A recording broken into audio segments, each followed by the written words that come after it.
The sensor reading screamed anomaly, but Thomas had learned to trust his gut over faulty tech a long time ago. He gripped his pulse rifle, the only sound louder than his heartbeat, the chirping. Coming from below, he sighed, the sound lost in the hum of the Stardust Drifter's aging engines. Just another glitch, he muttered, more to reassure himself than the ship's unresponsive AI. This far out in the black, beyond the charted sectors, every blip and echo was a potential ghost or a very real threat. Still, the persistence of the signal niggled at him. He was a veteran explorer, not a ghost hunter, but the pay was good and the silence even better. The chirping intensified, a faint, rhythmic pulse against the cold vacuum. It wasn't a mechanical whine, it was organic, insistent. Thomas activated the drifter's external scanners, sweeping the asteroid field that stretched before him like a graveyard of cosmic debris. Nothing. Damn it, he cursed, overriding the automated systems. Fine, let's see what's making all the racket. He maneuvered the ship closer to the largest asteroid, a jagged chunk of rock barely big enough to house a small research station. As he rotated the drifter to scan its underbelly, his scanners picked up a localized heat signature, a pocket of warmth amidst the frozen void. And there it was, a nest-like structure, carved into the asteroid's surface, almost perfectly camouflaged. It looked like a geode, but instead of crystals, there was a hole, with the light and chirping sound coming from within. He engaged the drifter's magnetic clamps, securing the ship to the asteroid. Pulse rifle in hand, he cycled through the airlock and stepped onto the cold, lifeless rock. The chirping was louder now, a chorus of tiny voices. He approached the opening cautiously, his boots crunching on the loose regolith. Inside the nest, nestled amongst what appeared to be woven organic fibers, were the hatchlings. Small, no bigger than his hand, they pulsed with a soft, bioluminescent glow. Their skin shimmered with iridescent colors, and large, innocent eyes blinked up at him. They were alien, undeniably unlike anything he'd ever seen in the databanks. Abandoned. Thomas lowered his rifle slightly, a flicker of something he hadn't felt in years, compassion stirring within him. He'd seen plenty of horrors in the black, but these were just babies, vulnerable, helpless. A damaged beacon lay nearby, its signal weak and intermittent, a desperate plea lost in the vastness of space. He knelt down, examining the hatchlings more closely. Their scales were dry, their bodies thin. They were malnourished, starving. He estimated they were only a few days old. What kind of parent would leave their offspring to die in a place like this? He didn't know what species they were, but they needed help, and they needed it fast. A quick diagnostic scan of the drifter flashed across his HUD. Low on protein rations, oxygen levels dwindling. This rescue mission was already starting on hard mode. He closed his eyes briefly, a wave of guilt washing over him. He saw his mother's face, gaunt and pale, in the sterile hospital room. He could have done more, he should have done more, but he was young, scared, and selfish. He wouldn't make the same mistake again. "All right, you little glowworms," he said, his voice rough but tinged with a newfound persistence. "Looks like I'm your ride out of here." He overrode his original mission parameters, rerouting the drifter's course and initiating a distress call with a modified priority code. He carefully adjusted the nest's environmental controls, boosting the temperature and recycling the stale air. He then rationed out a small portion of his emergency protein paste, mixing it with water and feeding it to the hatchlings with a makeshift syringe. They suckled eagerly, their tiny bodies trembling with renewed energy. As he worked, Thomas sent a coded message back to command. Anomaly confirmed. Biological. Potential xenosapient life forms discovered. Recommend immediate extraction and level 1 quarantine. This may shake the galaxy. Thomas recalibrated his scanner, its beam washing over the cluster of huddled forms. The data scrolled across the screen, stark and unambiguous. Protein deficiency. Severe. They need a specialized supplement. Iridian make naturally. He sighed, running a hand through his thinning hair. Just my luck. He turned, stepping back into the cramped confines of his ship. The Stardust Drifter wasn't much to look at, but it was home. He accessed the inventory manifest, a holographic display shimmering in the dim light. Nutrient paste, dwindling, fuel, barely enough for a couple of jumps, navigation charts. That was the only thing of real value he had left. He muttered to himself, all right, what can I part with and still make it out of this dust ball? His gaze snagged on a stack of nutrient paste packets. The bland, grayish blocks were a staple of long-haul flights. He picked one up, the smooth, sterile surface cool against his fingertips. A flicker of memory, his mother back on Earth, her face gaunt, pushing the same tasteless sludge around her plate. He'd been too busy, too focused on his own ambitions to really see her suffering. He could have done more, should have done more. The grit hardened in his eyes. He wouldn't make the same mistake again. Computer, plot a course for Kepler Station. Jump coordinates, please. The ship's AI, a sardonic voice named HAL, responded, Kepler Station. Are you certain, Captain? That's hardly a discrete destination. Increased risk of attracting unwanted attention. Just plot the course, HAL. As the Stardust Drifter hurtled through the black, a prickling sensation invaded Thomas's mind. A cold, probing touch. He recoiled internally. What are you? The thought slammed into his consciousness, sharp and accusatory. Human, why are you here? What do you want with them? Thomas gritted his teeth. Easy there, Greenie. Name's Thomas, and I'm just trying to help. Help. Your species is known for its acquisitiveness. You will dissect them, experiment on them. The accusation stung. He closed his eyes, focusing. He pictured his mother, her frail hand reaching for his. He poured the memory into the telepathic link, a raw, unfiltered burst of grief and regret. He wanted Vega to feel it, to understand. The cacophony of Kepler Station slammed into him. A riot of alien languages, the greasy aroma of Xeno kebabs, the flashing neon signs of 1,000 different businesses. He navigated the crowded corridors, a lone human amidst a sea of scales, chitin, and fur. He found the stall he was looking for, tucked away in a dimly lit corner. The sign above it read, Exotic Provisions Guaranteed Fresh. The vendor, a corpulent Granthian with bulbous eyes and a predatory smile, oozed avarice. Rows of protein supplement cylinders lined the shelves, glowing with an unnatural luminescence. Ah, human, welcome, welcome. The Granthian crooned, his voice like gravel gargling slime. Looking for something special, perhaps. Iridian protein supplement, Thomas said, cutting to the chase. How much? The Granthian's smile widened, revealing rows of needle-sharp teeth. A holographic price tag flickered into existence above the supplement, an astronomical figure. Ah, yes, the Regenera Vita, a rare delicacy, and shall we say essential for certain species. That will be 500 credits per dose. Thomas scoffed. 500, your highway robbery, I know the market value. It's half that tops. Market value, you say? Perhaps, but demand, my friend, is a powerful thing. The Granthian leaned closer, his breath reeking of ammonia, and for this particular vintage. Well, let's just say there are others willing to pay far more. Thomas pulled out a data chip.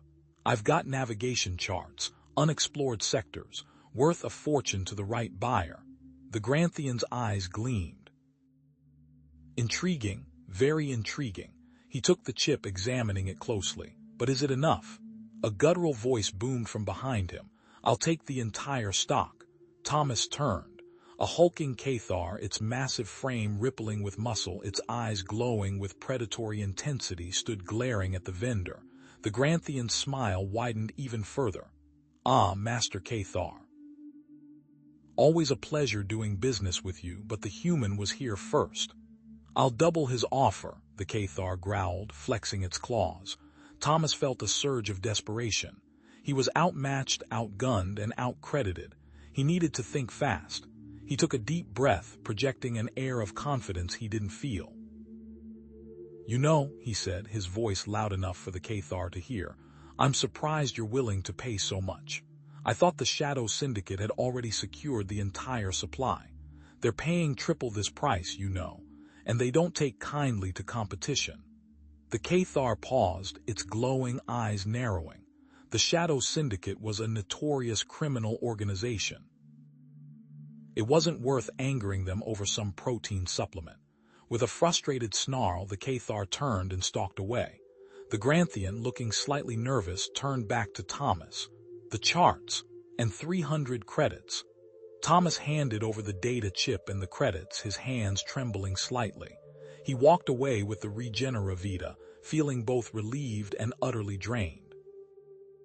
He checked his fuel gauge, dangerously low. He'd have to make it back to the nest on fumes. A gentle warmth brushed against his mind. "Thank you, Thomas, it was Vega.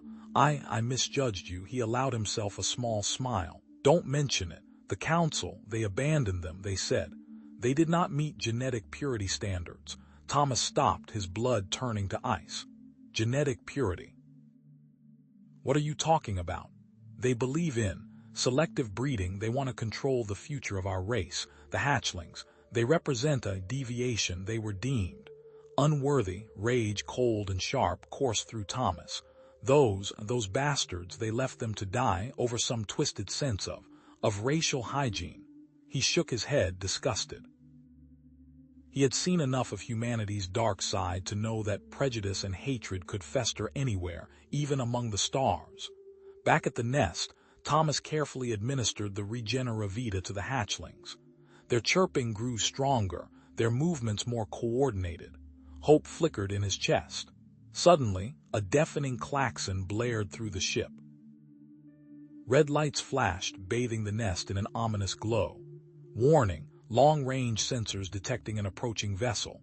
Iridian warship class Purifier. Estimated time to intercept 15 minutes. Vega's telepathic voice was a scream of pure terror. "You must leave. They are coming for them. Save yourself, Thomas. They must leave. They are coming for them. Save yourself, Thomas." The telepathic plea slammed into Thomas's mind like a physical blow. Vega's voice, usually a calm stream, was now a torrent of raw terror. He turned to see her huddled near the hatchlings, her large eyes wide with fear, her carapace shimmering with a fine sheen of sweat. "We're not going anywhere, Vega," Thomas said, his voice firm despite the tremor in his hands. He gripped the pulse rifle tighter. "These little ones need us." Vega shook her head, her antennae twitching erratically. "They will destroy you. Their firepower. It is beyond anything you can imagine. You must flee while there is still time." The image of his wife, pale and weak in her hospital bed, flashed through Thomas's mind. He hadn't been able to save her, or his son. He wouldn't fail now. "Then we'll have to imagine something better," Thomas replied, pushing past the memory. He moved to the viewport, scanning the black void for any sign of the approaching warship. "Let's see what we're working with." The nest was little more than a hollowed-out asteroid, its interior reinforced with scavenged metal and salvage technology. Thomas ran a hand along a makeshift barricade, the cold steel biting into his skin. He quickly calibrated his ship's weapons, rerouting power from non-essential systems to maximize their effectiveness. It wouldn't be enough, not against a warship, but it was something. He remembered his daughter coughing, a dry, rattling sound that haunted his dreams. The doctors had said there was nothing they could do. He should have tried harder. He could try harder now. A sharp ping from the comm system announced an incoming transmission. A holographic image flickered to life, resolving into the stern face of an Iridian officer. The captain's carapace was a deep, unforgiving black, his eyes cold and calculating. The signal was formal, demanding. "This is Captain Vorak of the Iridian warship Purifier," the image boomed. "You are harboring genetically deviant life forms. Surrender them immediately or face the consequences." Thomas took a deep breath. "This is Thomas Miller, acting protector of these hatchlings. We request safe passage and asylum." Vega's voice echoed in his head. "They will not negotiate, I sense only extermination." "Your request is denied," Vorak replied, his voice devoid of emotion. The Iridian Council has decreed that these abominations must be purged. Their existence threatens the purity of our race. Thomas clenched his fist. They're just babies. They are a disease, Vorak hissed. A corruption that must be excised, prepare to be cleansed. The transmission ended. Thomas turned to Vega, his face grim. They're not going to listen. I know, she replied, her voice tinged with despair. I feared this. They are fanatics. They will stop at nothing. Then we fight, Thomas said, his voice hardening with commitment. We protect them. Vega looked at him, her eyes searching his. You would risk everything. For them, they deserve a chance, Thomas said. Everyone does. A flicker of something akin to hope ignited in Vega's eyes. Then I will stand with you. I will not let them be destroyed. Working together, they enhanced the nest's defenses. Thomas recalibrated the energy shields, while Vega used her telepathic abilities to create a cloaking field, masking the nest's energy signature. He rerouted power to his ship's engines, preparing for a defensive maneuver. Suddenly, a beam of searing energy slammed into the asteroid, shaking the nest violently. Alarms blared. Red lights flashed. They're here. Thomas shouted, scrambling to the cockpit of his ship. He fired back, a volley of pulse rounds lancing out into the darkness. Vega focused her mind, disrupting the warship's targeting systems. The enemy fire became erratic, missing its mark, but it wouldn't last. The warship was too powerful. Then a piercing shriek echoed through the nest. One of the hatchlings convulsed, its delicate limbs twitching uncontrollably. A sickly green fluid oozed from its eyes. It is the rot, Vega cried, her voice filled with anguish. A rare Iridian disease, without immediate treatment. It will die. Thomas gritted his teeth, ignoring the pain searing through his side from one of the blasts. He pressed a hand against the wound, trying to staunch the bleeding. He had to focus. He had to keep moving. The warship unleashed another barrage of energy blasts, tearing through the nest's defenses. The asteroid groaned under the assault, threatening to crumble. Then the doctor runs some tests and says the hatchling needs blood. The makeshift tube, jury-rigged from ship sealant and a nutrient dispenser, pulsed crimson. Thomas watched, his vision tunneling, as his lifeblood flowed into the tiny, scaled arm of the hatchling. Its skin, moments ago a sickly gray, flushed with a hint of emerald. The hatchling's blood needs to be replaced entirely, the Iridian doctor's voice crackled over the comm, devoid of inflection. At this rate, human, you will be providing a full transfusion. A farm, sunlight, Mom's hand frail and papery in his. The memory slammed into Thomas, unbidden. He was 12 again, standing helplessly beside her bed, the sterile scent of the hospital clinging to him. He'd promised to bring her flowers, her favorite lilies, but he'd lingered too long playing with friends. By the time he'd returned, she'd been asleep, her breath shallow and ragged. Too late. He squeezed his eyes shut, the guilt a familiar ache. Vega's voice, cool and clear, cut through the haze. Thomas, I feel your regret, your pain. A wave of empathy, unexpected and profound, washed over him. He opened his eyes, meeting her gaze. He saw not just an alien, but a kindred spirit burdened by loss. Human, the doctor continued, his tone sharpening, this transfusion is unorthodox. Your physiology is not compatible. You risk significant harm. Vega's telepathic voice became a desperate plea. Thomas, stop your life. It is too great a price. Her hand, surprisingly strong, closed over his on the valve. Please, she whispered, her eyes shimmering. He met her gaze, a grim set to his jaw. They need this, Vega, more than I need the blood right now. Besides, he added, a ghost of a smile touching his lips, my family, they would have wanted me to do this. They always wanted me to help where I could. He reopened the valve. The hatchling's tiny chest rose and fell with greater ease. The emerald hue deepened. It stirred, a faint chirp escaping its beak. But with each pulse of the crimson tide, Thomas felt his own strength ebb. A cough racked his body, a raw, painful sound. He tasted iron, metallic and sharp. His skin, even in the dim light, was losing its color, replaced by a pallid gray. The doctor's voice, grudgingly impressed, broke the silence. The hatchling is responding, remarkably, but the antibodies, they will degrade rapidly. Their effect will be temporary, a few hours, perhaps less. Static filled the comm, followed by the warship captain's grating voice. Iridian Elder, human, I grow impatient. Surrender the hatchlings or face the consequences. Vega straightened, her eyes hardening. I will answer this, she stated, her voice resonating with newfound dedication. She activated the comm. Captain, she said, her voice clear and strong, I have news, the hatchlings. They are no longer afflicted. A cure has been found. A stunned silence hung in the air. A cure? Impossible, the captain finally sputtered. Not impossible, Vega countered, but it requires expertise. I require a medical specialist immediately, and only one. I will allow one medical expert and one security guard for reconnaissance. The captain hesitated, suspicion lacing his tone. This requires verification. I will send a team, but attempt any deception and I will obliterate that nest. As the comm cut out, Thomas swayed, his vision blurring. He reached out, grasping for support, but found only air. His knees buckled and he crashed to the floor, darkness swallowing him whole. Vega knelt beside him, her face etched with worry. She gently brushed a stray strand of hair from his forehead. She then turned to the hatchling, stroking its head. Rest now, she murmured. You are safe. We are ready for the doctor. Her gaze returned to Thomas, his face pale and still. A wave of conflicting emotions surged through her: gratitude, guilt, and a dawning realization. Humanity. It was not the barbaric, expansionist force she had been taught to fear. It was capable of this selfless sacrifice.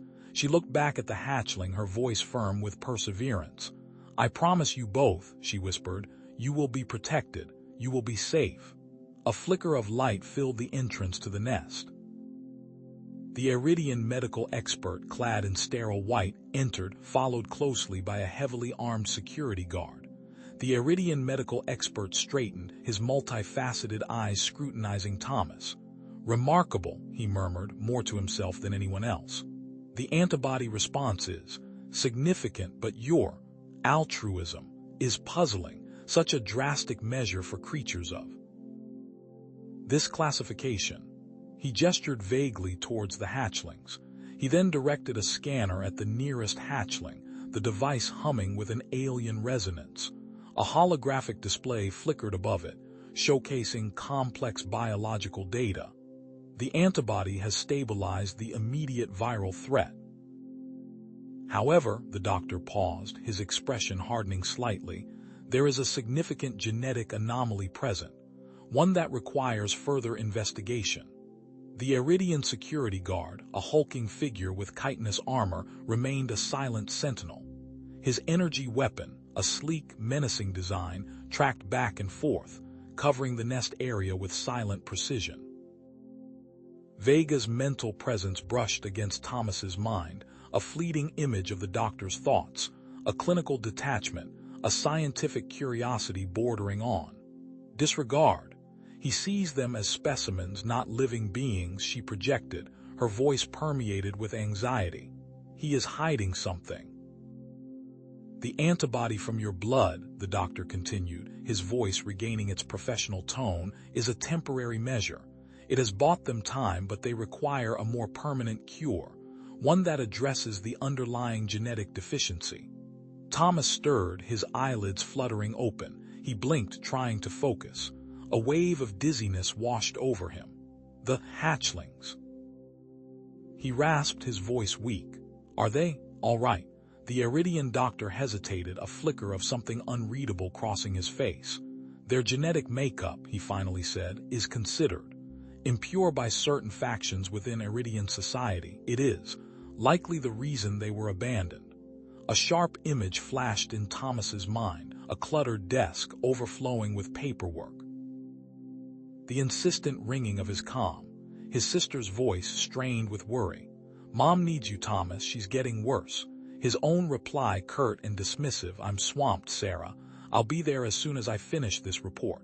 The memory faded, leaving a bitter taste of regret. Vega's mental touch softened, becoming warmer, more comforting.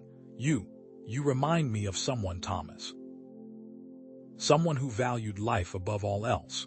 Someone who saw the potential in even the most flawed beings. A flicker of a memory, not hers, but of a younger Vega, helping another Iridian who was seen as an outcast. The Iridian security guard subtly shifted his stance, his hand twitching near a concealed panel on his forearm. He activated the panel and a hidden communication device shimmered into existence. Finding a permanent cure, the doctor was saying, requires a rare genetic component. It is only found in the Xylos Nebula, a region of Iridian space strictly controlled by the purest factions. Vega's mental alarm spiked. She focused her telepathic senses, straining to hear the guard's faint transmission. He spoke in hushed, coded tones, too fast for her to decipher fully, but she caught fragments. Genetic deviation, location confirmed. Thomas, despite the throbbing in his head, pushed himself up on one elbow. Xylos Nebula, he muttered, his voice still weak but permeated with persistence. Then that's where we need to go. I'll help you find it. The security guard's eyes flickered towards Vega, a barely perceptible tightening of his mandibles. He had sensed her probing thoughts. His strategy subtly adjusted. Observe, misdirect, eliminate. I appreciate your offer, Thomas, the Iridian medical expert said, his voice betraying a hint of unease. But I must inform the captain of this development. He will determine the appropriate course of action. Before the doctor could move, the security guard lunged forward with surprising speed. A stun blast from his weapon disabled the doctor, who crumpled to the floor. The guard then moved with practiced efficiency, securing restraints around the doctor's limbs. The guard spoke into his comm, his voice now devoid of any pretense of civility. This is Enforcer Jax.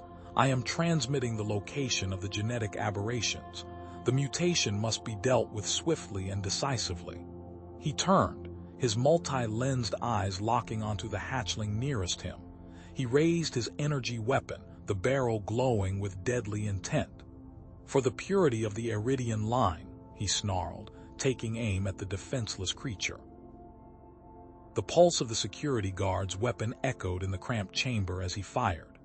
The energy blast seared towards the nearest hatchling, its delicate form a vulnerable target. Vega, with a speed that belied her age and weariness, threw herself forward, a shimmering telekinetic shield erupting around the hatchling. The blast slammed into the shield, the force of it rippling outwards. Vega cried out, a sharp, telepathic scream of pain that echoed in Thomas's mind. He saw her body convulse, the effort of maintaining the shield clearly taking a toll. Without hesitation, Thomas launched himself at the security guard, tackling him to the ground. The guard, caught off guard, grunted as he hit the hard duracrete floor. Thomas wrestled for control of the weapon, his fingers scrabbling against the guard's. He managed to wrench the weapon free, tossing it aside. But the guard, wiry and desperate, lashed out, his hand darting to a panel on his wrist. A red light flared as he activated a distress beacon. No, Vega gasped, her voice strained. The purists, they'll know. Thomas scrambled to his feet, his gaze darting between the beacon and Vega, her face contorted in pain. He knew what that beacon meant, reinforcements and not the friendly kind. The purist faction, those who believed in the genetic purity of the Iridian race, would stop at nothing to eliminate the hatchlings. I'll disable it, Thomas said, his voice grim. He rushed to the beacon, his fingers fumbling with the controls. But the security guard, a sneer twisting his face, chuckled weakly. Too late, human, I sabotaged it. It's sending a scrambled signal, impossible to trace or stop. A wave of frustration washed over Thomas, quickly replaced by a gnawing sense of helplessness.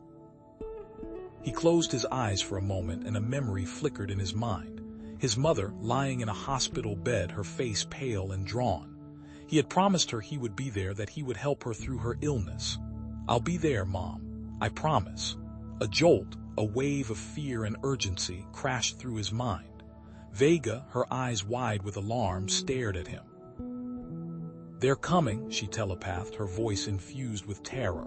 "A warship, approaching fast." Thomas snapped back to reality, his mind racing. They couldn't stay here. This nest, once a sanctuary, was now a trap.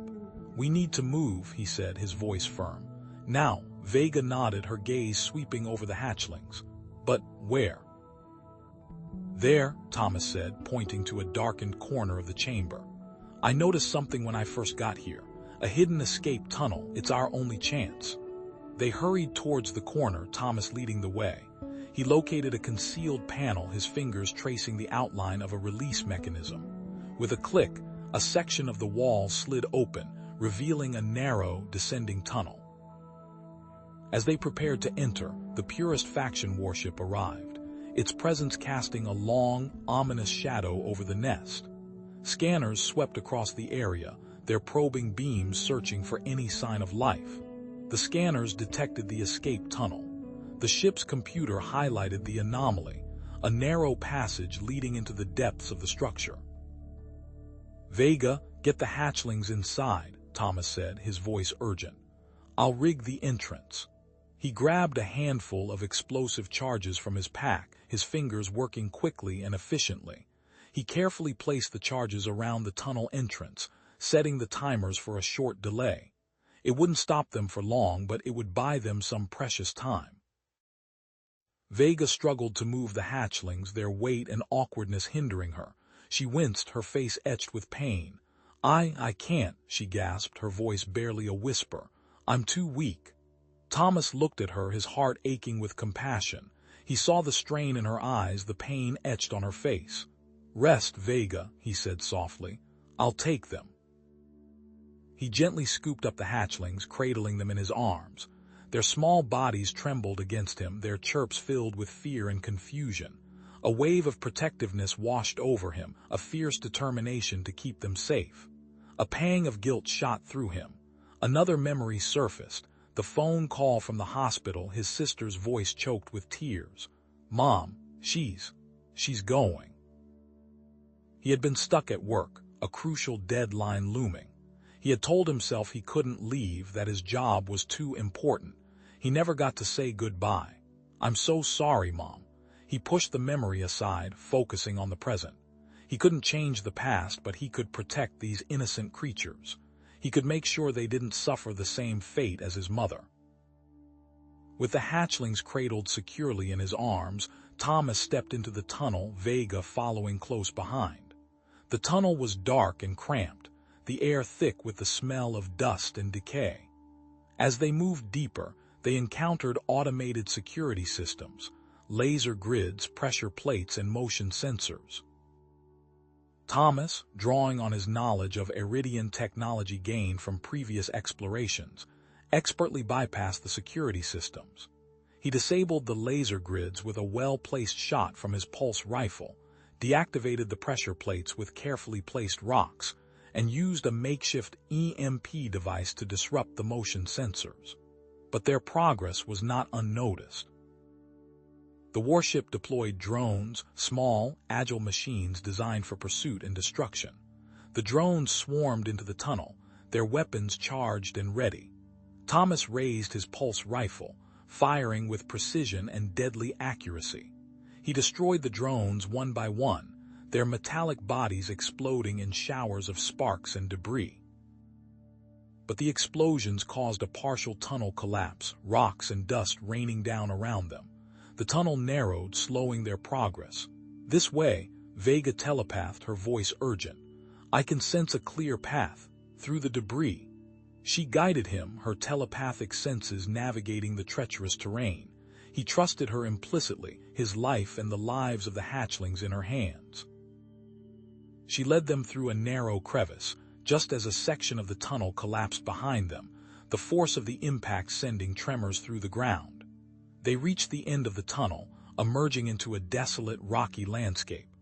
The sky was a bruised purple, the air thin and cold. The warship, detecting their escape, began bombarding the landscape, explosions erupting all around them. "We can't stay here," Thomas shouted, shielding the hatchlings from the falling debris. Vega closed her eyes, her brow furrowed in concentration. There's something, she telepathed, her voice strained. A rare genetic component, needed for a permanent cure. It's on a nearby moon, in a hidden research facility. Thomas looked at the moon hanging in the sky, a pale, distant beacon of hope. He knew it was a long shot, a desperate gamble, but they had no other choice. Then that's where we're going, he said, his voice resolute. We need to find that cure, before it's too late. The ship bucked violently as another energy blast slammed into its shields. Alarms blared, a cacophony of red alerts that vibrated through Thomas's teeth. Shields down to 40%. He yelled over the din, wrestling with the controls. Sparks showered from a damaged console, momentarily blinding him. He risked a glance at the fuel gauge. A sliver of green remained. Fuel's getting low, Vega. We can't keep this up for long. There, Vega's voice, strained but clear, cut through the noise. To the galactic east, a less traveled route through the asteroid field. It's treacherous, but they won't expect us to go that way. Thomas banked hard, the ship groaning in protest as it veered towards the chaotic expanse of rock and ice. The warship, a predator scenting blood, followed relentlessly. As they plunged into the asteroid field, intercepted comms crackled through the speakers. A harsh, alien voice permeated with fanaticism. The genetic abomination must be purged. No deviation will be tolerated. The purity must be preserved. Thomas gritted his teeth. Purists, he muttered. Great. He expertly weaved the ship through the maze of asteroids, each maneuver a calculated risk. The ship shuddered as a chunk of ice grazed the hull. Then a larger impact, a jarring crash that sent him lurching against his harness. Damn it. Report. Vega's voice was sharp with concern. Minor hull breach in Section 4, Thomas replied, fighting to regain control. Shields are flickering and... Vega, he saw her clutching her arm, her face contorted in pain. A jagged piece of debris had pierced the thin armor, tearing through her flesh. Thomas quickly engaged the autopilot and rushed to her side. He grabbed a medkit, his movements swift and practiced. Years of exploring had taught him more than he cared to know about patching up wounds. Hold still, he said gently, applying a pressure bandage. Her skin was cool to the touch, her translucent veins pulsing with an eerie blue light. It's nothing, she gasped, but her face betrayed her discomfort. Easy for you to say, Thomas countered, securing the bandage. I've seen you shrug off worse. He paused, his gaze softening. How are the hatchlings? Frightened, she admitted, her voice barely a whisper, but unharmed. He nodded, relief washing over him. Good. He met her gaze, his expression earnest. Vega, I need to know everything. Why are they so determined to destroy these hatchlings? She hesitated, her eyes filled with a mix of pain and resentment. I was a scientist. At the hidden research facility on the moon you are headed to. The one you mentioned before, Thomas asked. Vega nodded. I studied genetics. I believed in the importance of diversity, of allowing evolution to take its course. The purists, they believe in controlling it. They saw the hatchlings as a threat to their ideology, genetic impurity that must be excised. I was exiled for my beliefs, branded a heretic. Thomas felt a surge of sympathy for her. That's insane. He shook his head. I'm sorry, Vega. He returned to the controls, his face grim. He checked the fuel gauge again. We're running on fumes, enough for a one-way trip. Maybe to the moon after that. I don't know. Vega looked at him, her expression unreadable. You would risk being stranded for them? He didn't hesitate. They need us, and he trailed off, thinking of the family he couldn't save. It's the right thing to do. Flashback. A younger Thomas stood in the doorway of his father's workshop, the smell of sawdust and machine oil thick in the air. Dad, I need to leave work early. Mom's not feeling well. His father, hunched over a lathe, barely looked up. We're swamped, Thomas. She'll be fine. Just give her some soup and tell her to rest. Thomas hesitated, a knot of unease in his stomach. But no buts, his father said sternly. Work comes first. Now get back to it. The moon loomed ahead, a desolate gray sphere against the black void. As they approached, the research facility came into view, a cluster of metallic structures nestled within a deep crater. Automated turrets swiveled menacingly, their barrels tracking the ship's movements. Patrol drones buzzed around the perimeter, their sensors scanning for intruders. "They're expecting us," Thomas said grimly. There, Vega pointed to a barely visible indentation in the crater wall. "A hidden access point. It requires a specific code to disarm the defenses." "Do you know it?" Thomas asked, his heart pounding in his chest. Vega hesitated, her face etched with doubt. I do, but I don't know if I can trust you. What if it's a trap? What if they've changed the code?" Thomas turned to her, his eyes filled with sincerity. "Vega, I promised I would protect you and the hatchlings. I meant it. I won't let anything happen to you. You have to trust me." Her gaze searched his, probing for any sign of deceit. Finally, she sighed, a flicker of hope in her eyes. "The code is 47 Delta 9 Omega, but be warned," she added, her voice infused with apprehension. "It may no longer work."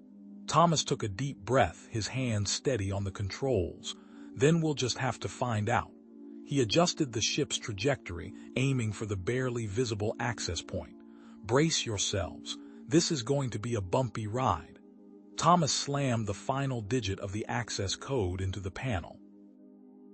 A beat of silence, then a klaxon shrieked through the cramped cockpit, bathing the interior in strobing red light. "Access denied. Security protocol initiated." "Damn it!" Thomas ripped his hands away from the console. Outside, the metallic whine of servos spun up to a fever pitch.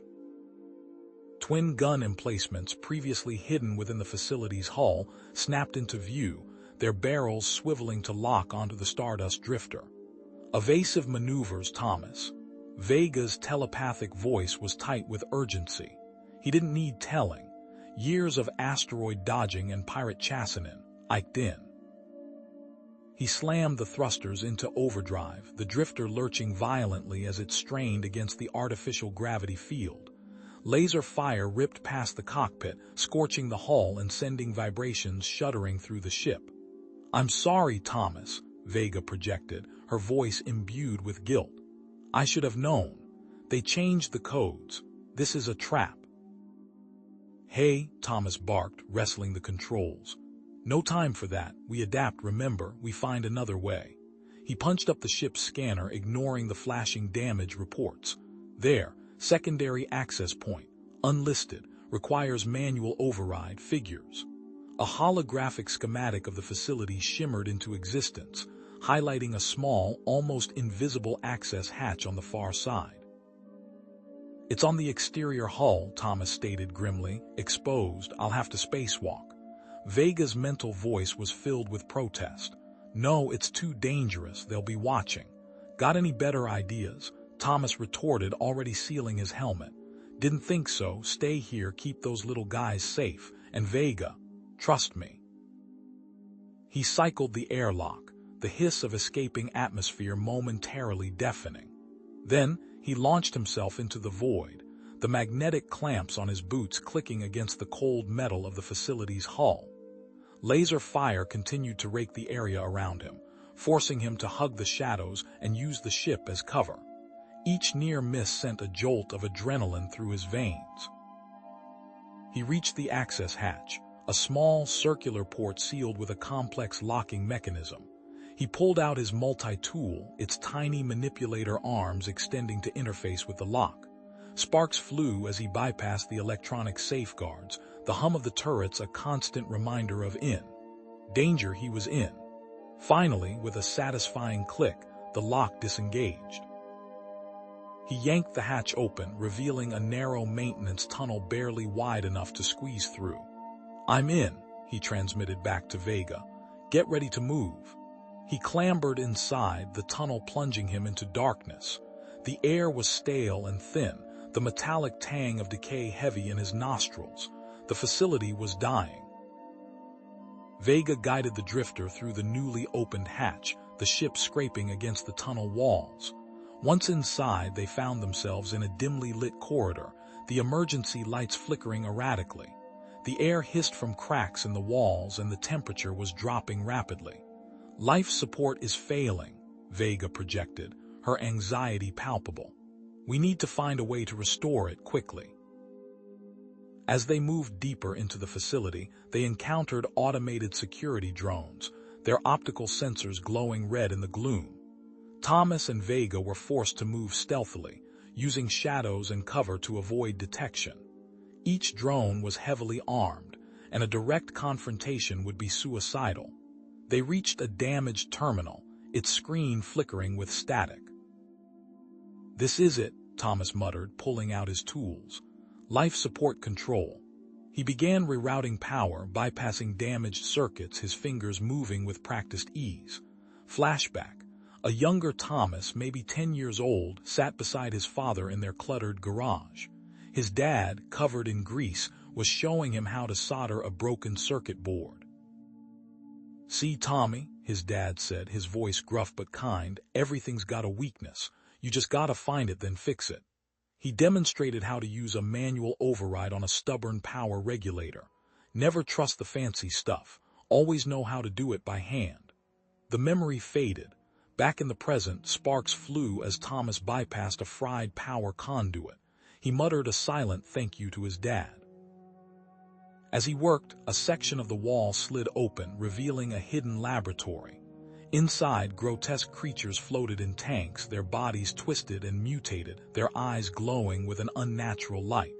Vega gasped, her mental voice filled with horror. "Those are experiments, the purest faction. They've been trying to create superior warriors." Suddenly, one of the tanks shattered, glass shards flying everywhere. A creature, a hulking mass of muscle and bone with razor-sharp claws and glowing red eyes, lunged out of the tank, roaring with rage. A containment breach. "Thomas!" Vega screamed telepathically. The creature charged, its claws tearing through the air. Thomas reacted instantly, diving for cover behind the terminal. He grabbed his pulse rifle, the weapon humming to life in his hands. He and Vega had to work together. He needed to distract the creature while she... What? He didn't know what she could do, but he had to trust her. As they fought to contain the creature, Thomas stumbled upon a data storage device. He plugged it into the terminal and began downloading the files. Among the corrupted data, he found a fragmented recording from the lead scientist. The Hatchlings. Not a mistake. Intentional genetic diversity, counteracting the xylovirus. Only hope for the Iridian race. The recording flickered and died, but the message was clear. The Hatchlings weren't accidents. They were deliberately created with genetic diversity to combat a deadly virus that threatened to wipe out the Iridians. Then came another recording. Purists must be eliminated. Deviation from the ideal. Genetic purity. Destroy them all. Thomas's blood ran cold. The purist faction didn't just want to abandon the Hatchlings. They wanted to destroy them. He noticed a small, hidden compartment behind the lab equipment. Inside was an escape pod barely big enough for the Hatchlings. "Vega," Thomas said, his voice grim. "There's an escape pod, but it's only big enough for the Hatchlings." Vega was silent for a moment, then projected, her voice filled with sorrow. "Then that is what we must do. They are the future, Thomas, more important than us." "You sure?" Thomas asked. He wasn't sure he wanted to die for a bunch of alien babies, but he knew what was right. "Yes," Vega responded telepathically. "Put them in the pod." Thomas carefully placed the Hatchlings in the pod, securing them with restraints. He input the launch coordinates, setting the pod on a course for a neutral planet. As he prepared to launch the pod, the corridor doors burst open, and a squad of heavily armed security drones swarmed into the room, their weapons trained on Thomas and Vega. The world erupted in white. Thomas squeezed his eyes shut, but the afterimage still burned behind his eyelids. A high-pitched whine pierced his ears, momentarily drowning out the hum of the facility. He stumbled back, pulse rifle raised, and risked a peek. The security drones, their optical sensors overloaded, spun erratically, their targeting lasers flailing wildly. "Now, Vega," he yelled, his voice hoarse. He felt a subtle pressure in his mind, a familiar nudge that was Vega's telekinetic guidance. He watched as the escape pod, dislodged from its moorings, shuddered violently. Metal screeched against metal as it was nudged, almost coaxed, towards the launch bay doors. He fired a volley of shots to keep the drones occupied, the pulse rifle barking in the confined space. The pod cleared the facility, a tiny silver dart against the black canvas of space. Thomas breathed a sigh of relief, but it was short-lived.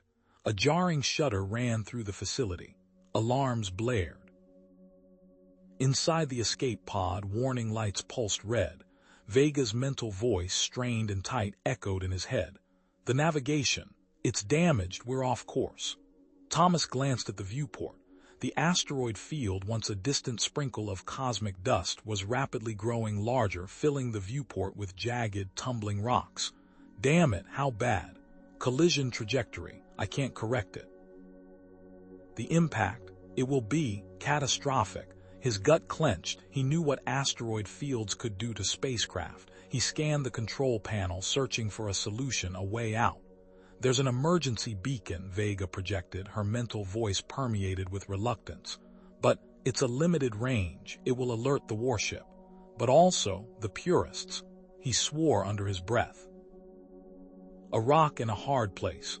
Alert the warship and risk capture by the purists, or stay silent and die in the asteroid field. He gripped the control panel, his fist clenched. He couldn't risk the purists getting their hands on the hatchlings. Override the system, he barked, his fingers already flying across the console. I'm rerouting the signal. What are you doing? That's insane. Trust me, he said, his voice grim.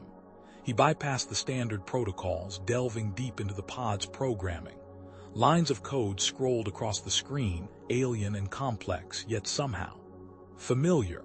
He recalled his engineering training back on Earth, the countless hours spent dissecting circuits and rewriting code. It was a different technology, but the underlying principles were the same. He just needed to find the right access point. He found it. With a final keystroke, he rerouted the beacon's signal, directing it towards a hidden cache of Iridian ships, loyal to Vega and the old ways. Before he could celebrate, the facility lurched again. More alarms blared. They're sending another squad, Vega warned. We have to move. He grabbed his pulse rifle and followed Vega deeper into the facility, their footsteps echoing in the deserted corridors. They rounded a corner and stumbled upon a hidden storage room. Row upon row of deactivated exosuits lined the walls, hulking figures of polished metal and glowing energy conduits. What are these? He asked, his eyes wide. Iridian exosuits, ancient technology, powerful, but difficult to operate. He approached one of the suits, running his hand along its smooth, cool surface. It was far beyond anything he'd ever encountered, but he didn't have a choice. He remembered his instructor back at the academy, drilling them on the fundamentals of engineering, the importance of adaptability, the ability to learn and improvise. A good engineer, the instructor had said, can fix anything with a wrench and a little bit of ingenuity. He took a deep breath and began to work, his fingers tracing the unfamiliar contours of the exosuit's control panel. Symbols flashed, lights flickered, and the suit hummed to life. With a groan of protesting metal, the exosuit powered up. He climbed inside, the suit clamping around him like a second skin. His movements were clumsy, restricted. The exosuit amplified his strength, but at the cost of agility. He felt like a tin can. The security drones swarmed into the room, their weapons raised.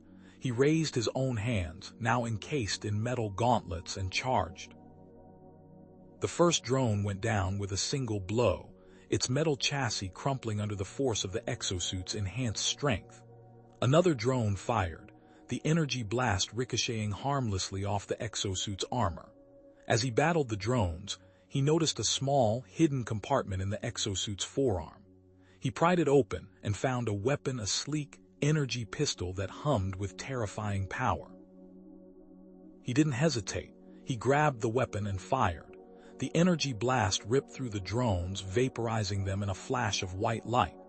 The remaining drones retreated, their programming overridden by the sheer firepower of the exosuit. He stood panting, the exosuit's metal frame groaning under the strain. The suit was heavily damaged, sparking and smoking in several places, but it had worked. Suddenly, a telepathic message pierced his mind, clearer and stronger than before. It was one of the hatchlings. "Help us. We crashed. Moon. Cold." His heart sank. The escape pod had gone down. The hatchlings were alive but stranded and vulnerable. The moon. "It's within range of the facility's long-range scanner," Vega said, her voice filled with dread. "The purists. They could find them." He looked at the damaged exosuit, then back at Vega. They were trapped, exposed, and the hatchlings were in danger. They had to make a choice. Stay and try to repair the exosuit, or venture out and risk everything to rescue the hatchlings. As if to emphasize the urgency of the situation, Vega swayed on her feet and collapsed. He rushed to her side, kneeling beside her prone form. Her skin was pale, her breathing shallow. The strain of the telekinetic guidance, the constant mental connection with the hatchlings, had taken its toll. He looked at her, her face etched with exhaustion. He looked back at the door, the path to the hatchlings. He had to decide. Did he leave Vega to rest, conserving her strength for the journey ahead? Or did he bring her with him, risking slowing them down and further endangering her health? He would carry her. The decision, once made, felt as solid as the pulse rifle in his hand. Thomas gritted his teeth, the muscles in his back screaming as he carefully adjusted Vega onto his back, securing her with straps scavenged from the downed security drones. Her frail body felt impossibly light, yet the weight of his responsibility pressed down on him with the force of a dying star. Not again, he thought, the memory of his mother's wasted frame flashing through his mind. "I won't let anyone die on my watch again." He needed a plan, and fast. Working quickly, he knelt by one of the deactivated security drones, its optical sensors shattered. With deft fingers, honed by years of tinkering on failing spacecraft, he bypassed its security protocols and downloaded its data logs. A crude map flickered onto his wrist-mounted display, a series of tunnels and caverns marked beneath the moon's surface. A potentially shielded area. Hope, however faint, flickered in his chest.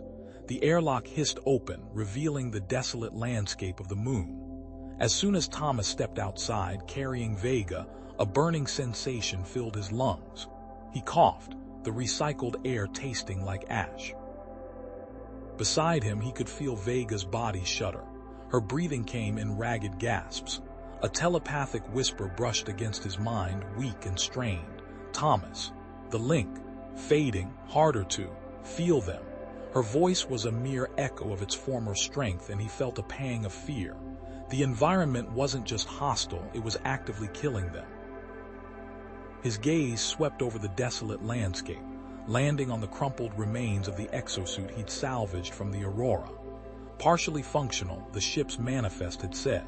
He dismissed it as junk, but now it was their only chance. Back inside the ship, Thomas wrestled with the mangled exosuit, its power cells cracked and its environmental seals breached. With a grunt of effort, he managed to reroute the remaining power to the suit's limited shielding system, creating a makeshift barrier around the helmet. It wasn't perfect, but it would buy them time. He quickly repaired the helmet and fastened it to Vega. They ventured out again, the lunar surface a monochrome canvas of gray dust and jagged rock. The wind, a silent predator, whipped around them, carrying particles that stung Thomas's exposed skin. The silence was oppressive, broken only by the rasp of their breathing and the thud of Thomas's boots on the regolith. After a few minutes, Thomas stopped. He pointed to a strange plant, a twisted vine clinging to a rock. "That," he said, his voice muffled by his helmet, "that's a lithophyte. It filters toxins from the soil, maybe." He carefully broke off a piece of the vine and held it to his helmet's intake filter. The air that flowed in was still harsh, but marginally cleaner. Vega's telepathic voice, though faint, guided him onward. To the west, a cave system, natural shielding. Thomas fashioned a makeshift sled from a piece of salvaged metal, gently placing Vega upon it. He pulled, his muscles burning, each step a victory against the moon's relentless gravity. The sled snagged on rocks, threatening to spill its precious cargo, but Thomas pressed on, his perseverance fueled by Vega's fading presence in his mind. He remembered the dust bowl. The flashback hit him without warning. 10-year-old Thomas, his face streaked with dirt, helping his father shore up the failing irrigation system on their farm. The crops were withering, the land was cracking, and despair hung heavy in the air. But his father, his face etched with worry, had never given up. "We fight for every inch, Tommy," he'd said, his voice hoarse. "We don't let the land take what's ours." The memory resonated within him, a reminder of the resilience that ran in his blood. They reached the cave entrance, a gaping maw in the lunar rock. Inside, the air was still thin and cold, but the wind was muted, and the radiation readings were marginally lower. And there, nestled against the cave wall, was the crashed escape pod. Relief flooded Thomas, quickly followed by a wave of horror. The hatchlings were inside, huddled together, their scales dull and their movements sluggish. Their skin was marked with angry red lesions. Radiation sickness. A wave of dizziness washed over Thomas. The cave shimmered, the hatchlings blurring into indistinct shapes. For a fleeting, terrifying moment, he saw not alien infants, but the faces of his deceased family, his mother, his father, his sister, their eyes pleading, their bodies ravaged by disease. He blinked, and the hallucination vanished, leaving him shaken and disoriented. Vega, her face pale and drawn, managed to rouse one of the hatchlings. Its eyes fluttered open, focusing on her with a flicker of recognition. A weak telepathic message reached Thomas. They came, the purists. They landed. Vega turned to Thomas, her eyes filled with a desperate plea. "Promise me. You will hide them, let them take me. But save the hatchlings." As Thomas knelt beside the escape pod, his fingers brushed against a panel he hadn't noticed before. He pried it open, revealing a hidden compartment. Inside, nestled in protective foam, was a distress beacon separate from the hacked beacon they'd used to lure the security drones. Vega's voice, barely a whisper now, echoed in his mind. "Activate it, Thomas. Draw them away. Give the hatchlings a chance. That beacon is a death sentence, Vega. They'll be drawn to it like moths to a flame, and they won't care who gets burned," Thomas argued, his voice tight with suppressed panic. He gestured wildly at the crude radiation shields he'd been assembling. This is all we've got. A few scraps and some glorified weeds." Vega, her lavender skin now tinged with a sickly gray, met his gaze. "And it is not enough, Thomas. The hatchlings, they weaken.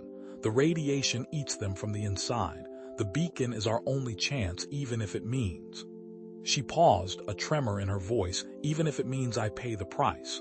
A chorus of weak, rasping chirps filled the small chamber. Thomas turned to the hatchlings, their translucent skin now mottled with angry red blotches. Their breathing was shallow, ragged. Radiation sickness. He knew it well enough from the textbooks, but seeing it ravage these fragile creatures twisted his gut. He scrambled towards the crashed escape pod, its mangled frame half buried in the alien soil. "There has to be something," he muttered, tearing open damaged compartments. "Medical kit, anything." He found a few scattered bandages, some nutrient paste, and a half-empty vial of anti-inflammatory serum, woefully inadequate for the situation. Flashback. The sterile white walls of a hospital room swam into focus. His mother, pale and frail, lay in the bed.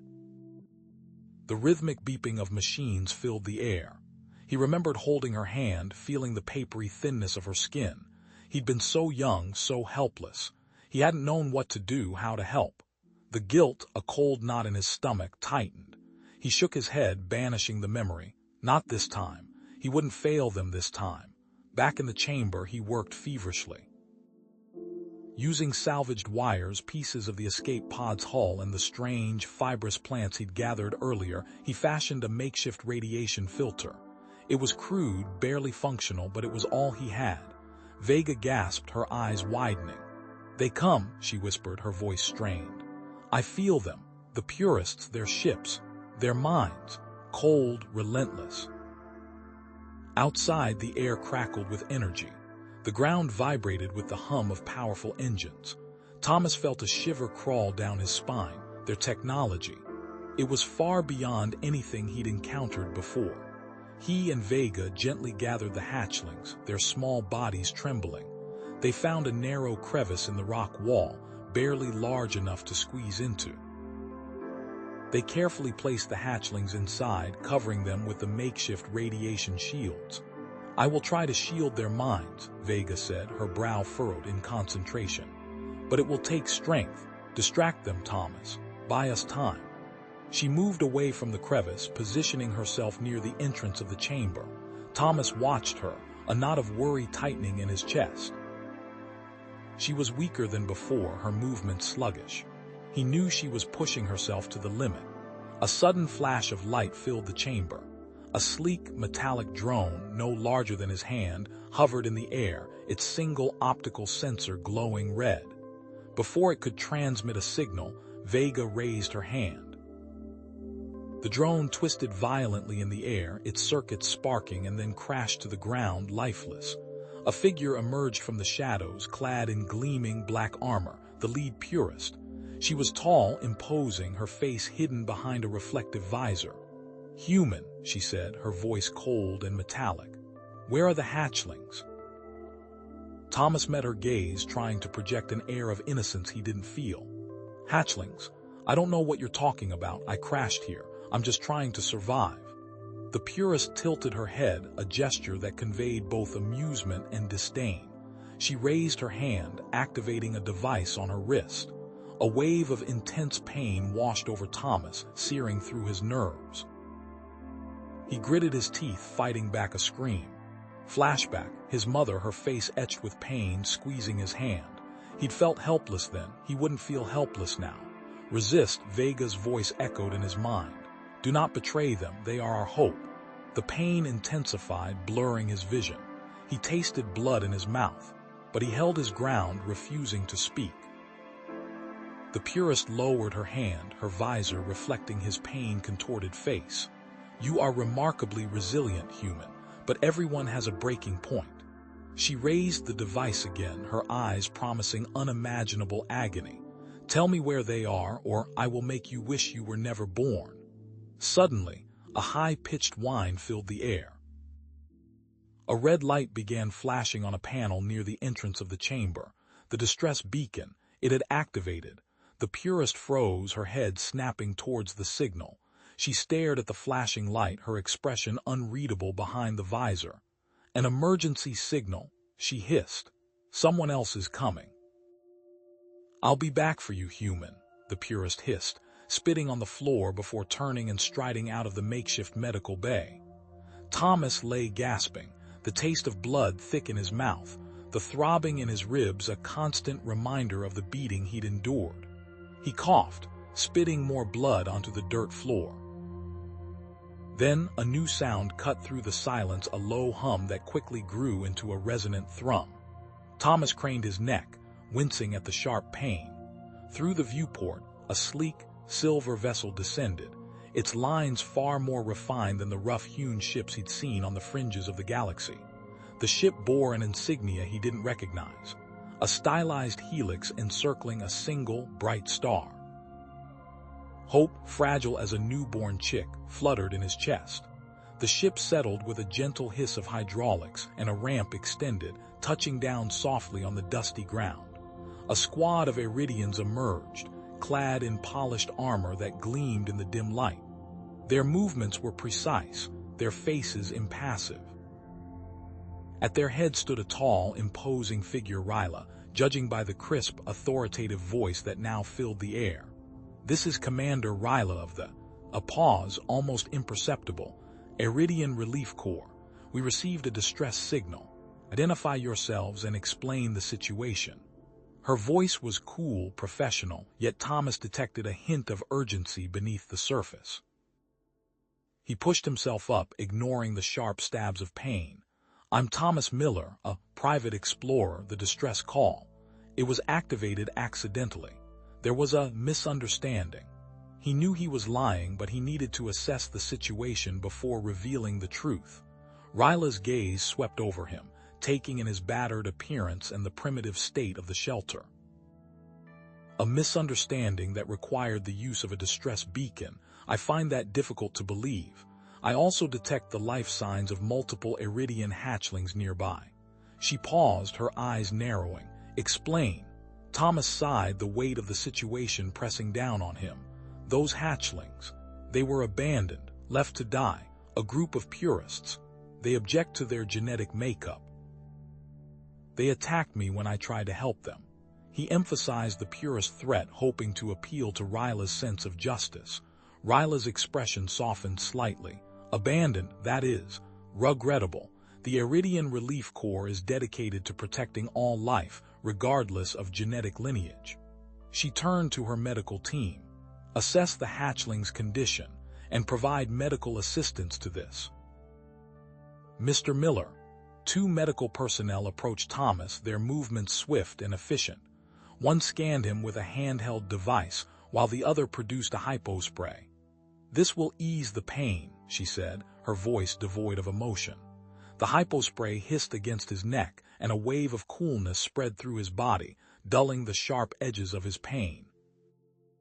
As the medical team worked on him, Thomas felt a subtle mental nudge. "Do not trust them, human," Vega's voice echoed in his mind, permeated with anxiety. "They are not what they seem." Thomas frowned, trying to project reassurance. "I'm being cautious, Vega," but they seemed genuinely concerned. The medical team finished their initial assessment of the hatchlings. "Commander," one of them reported, "the hatchlings are suffering from severe radiation sickness. Their makeshift shielding is inadequate." Ryla turned to Thomas, her expression misterave. "Mr. Miller, these hatchlings require specialized medical care. We have a state-of-the-art medical facility on our ship. I suggest we transfer them immediately." "No." Vega's mental scream was almost deafening. "They will experiment on them. They will dissect them." Thomas's mind raced. He looked at the hatchlings, their tiny bodies shivering despite the warmth of the makeshift incubator. He looked at Ryla, her face a mask of concern. He looked at the medical team, their movements precise but lacking in warmth. He looked back at the hatchlings and noticed that the medical team were administering a serum that was meant to stabilize the radiation sickness. But it was missing an important enzyme that he had read about in the Iridian medical database. "With all due respect, Commander," Thomas said, his voice carefully controlled, "I appreciate your offer, but I'm hesitant to move them. They're already traumatized. A sudden transfer might do more harm than good." Ryla's eyes narrowed. "They're Condi, Mr. N is critical, Mr. Miller. We are the only ones equipped to provide the necessary treatment. Delaying could be fatal." Thomas hesitated. He trusted Vega's instincts, but he also knew that the hatchlings needed help. He just didn't know which path to take. He thought of his family back on Earth. He failed to protect them from their sicknesses, and he was not going to let that happen again. He scanned the Iridian ship and noticed that they had some discarded metals and polymers. "Commander, if you don't mind, I'd like to reinforce the radiation shields with some materials from your ship. It's a temporary solution, but it might buy us some time." Ryla tilted her head, considering his request. "Very well, but I must insist that the hatchlings be transferred to our care as soon as possible." She gestured to her crew, and several of them began unloading materials from the ship. As Thomas worked, carefully layering the scavenged materials around the incubator, Ryla approached him. "Mr. Miller," she said, her voice low, "my faction. We have concerns about these hatchlings. Our scientists believe they are genetically unstable, that they pose a potential threat to the Iridian race." Thomas paused, his hands still. "A threat? How?" "Their genetic makeup. It's unpredictable. They could carry dormant diseases or develop unforeseen mutations. We believe it's our responsibility to study them to understand the risks. And if they're deemed too dangerous? Thomas asked, his voice barely a whisper. Ryla's expression hardened. Then, difficult choices may have to be made. The safety of the many outweighs the needs of the few. They plan to kill them, Vega's voice echoed in his mind, filled with despair. I knew it. I knew we could not trust them. Thomas straightened up, his eyes meeting Ryla's. So let me get this straight. If I don't hand over these hatchlings, you're going to destroy them. Ryla neither confirmed nor denied the accusation. We are committed to ensuring the safety and well-being of the Iridian people, Mr. Miller. We will do whatever is necessary to achieve that goal, even if it means making difficult decisions. Thomas's mind was made up. He looked at Vega, projecting his decision. I'm with you. He turned back to Ryla, his face set with commitment. Commander, I appreciate your concern, but I'm not going to hand over the hatchlings, not until I know exactly what you plan to do with them. Ryla's eyes flashed with anger, but she quickly regained Mr. Control. You are making a grave mistake, Mr. Miller. These hatchlings are a danger to themselves and to others. You are putting the entire Iridian race at risk. Then give me their medical reports, Thomas said, his voice firm. Let me see the data. Let me decide for myself. Thomas began reviewing the medical reports on the data pad, the sterile white light reflecting in his tired eyes. He scrolled through the endless columns of data, focusing on details related to radiation sickness, enzyme deficiencies, and genetic markers. The air in the med bay hummed with the low thrum of life support, a stark contrast to the unsettling silence of the hatchlings' quarters. His fingers danced across the screen, pulling up scan after scan. Something felt wrong. He noticed discrepancies in the data regarding the hatchlings' genetic diversity.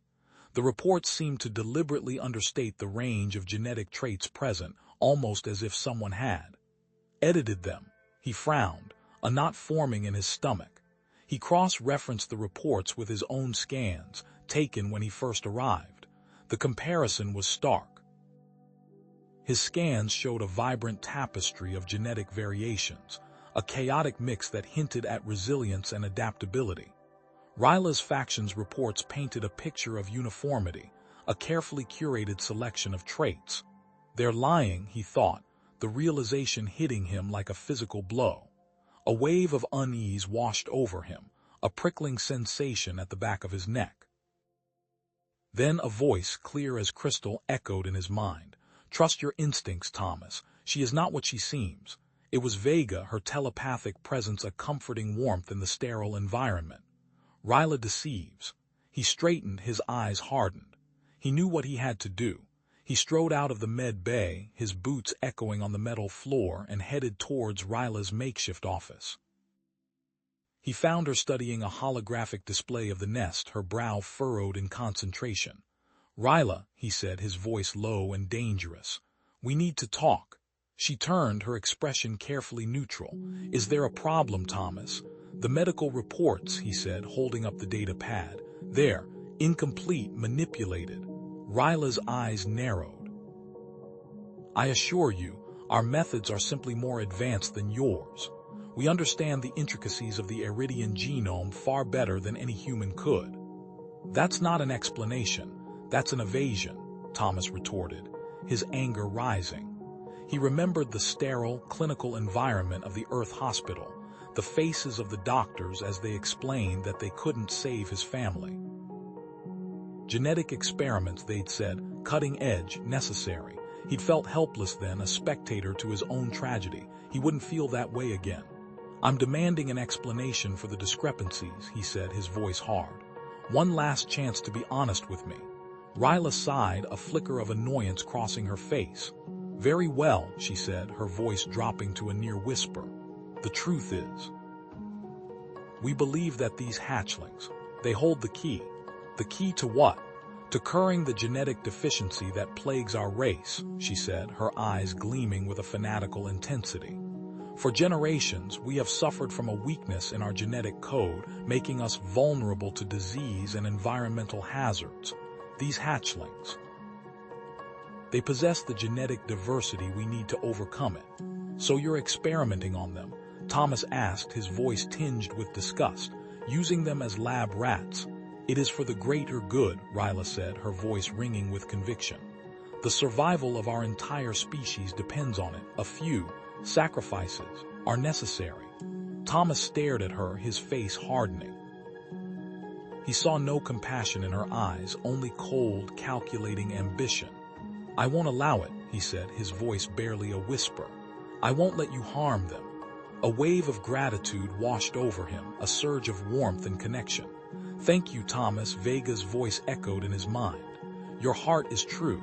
He turned to leave, intending to gather the hatchlings and take them back to his ship.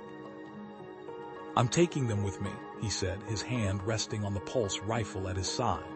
I can't allow that, Thomas, Ryla said, her voice sharp.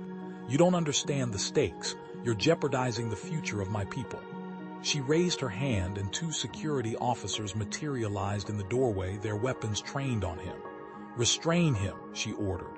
A tense standoff ensued. Thomas stood his ground, his pulse rifle raised, his finger hovering over the trigger. I don't want to do this, Ryla, he said, his voice strained. But I will if I have to. These hatchlings are under my protection now. Ryla studied his face, her eyes narrowed. She saw the dedication in his gaze, the unwavering purpose. She knew he wasn't bluffing. Stand down, she ordered her crew, her voice tight with suppressed anger. But then a cruel smile twisted her lips. If you want to play the hero, Thomas, fine, she said, her voice dripping with venom. But you'll have to do it without my help. She tapped a control on her wrist console. Cut off life support to the nest, she said, her voice cold and devoid of emotion. All systems, now. A scream, raw and primal, tore through Thomas's mind. It was Vega, her telepathic cry filled with horror and despair. No, the hatchlings. He whirled around, his heart pounding in his chest. He could feel the air in the nest growing thin, the temperature plummeting.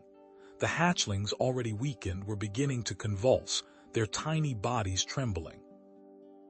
He sprinted towards the control panel of the makeshift life support system, his fingers flying across the interface. He could hear Vega's frantic telepathic efforts, a desperate shield against the encroaching cold and the suffocating lack of oxygen. Prepare for departure, Ryla said, her voice echoing over the comms. We're leaving this primitive behind. As Ryla's ship began to power up, preparing to warp away, Thomas finally managed to reactivate the life support system, the hum of the generators filling the silence. He could feel the hatchlings slowly regaining their strength, Vega's telepathic presence easing, but it was too late. As Ryla's ship vanished into the void, he noticed that the nest's cloaking device was disabled, a glaring beacon in the vast expanse of space. They were stranded, exposed, and utterly vulnerable.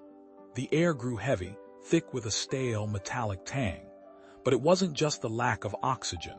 Thomas noticed the nest's internal temperature was plummeting, the cold seeping into his bones.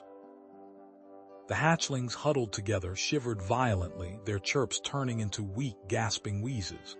A flicker of unease crossed Vega's face. Theirs. A fluctuation she projected, her mental voice strained. A strange energy. I cannot identify it. Thomas cursed, his breath clouding in the frigid air. He ran his hand across the control panel, the cold metal biting at his skin. Ryla didn't just cut the life support, he muttered, his fingers tracing the sabotaged wires. She fried half the dam systems. He grabbed his multi-tool, a surge of adrenaline coursing through him. All right, let's see if we can wake this thing up. He attempted to manually override the life support system, but the Iridian technology was a labyrinth of crystalline circuits and shimmering conduits. He lacked the proper tools, the knowledge, everything. Human, Vega's voice echoed in his mind, surprisingly strong despite the circumstances. Focus.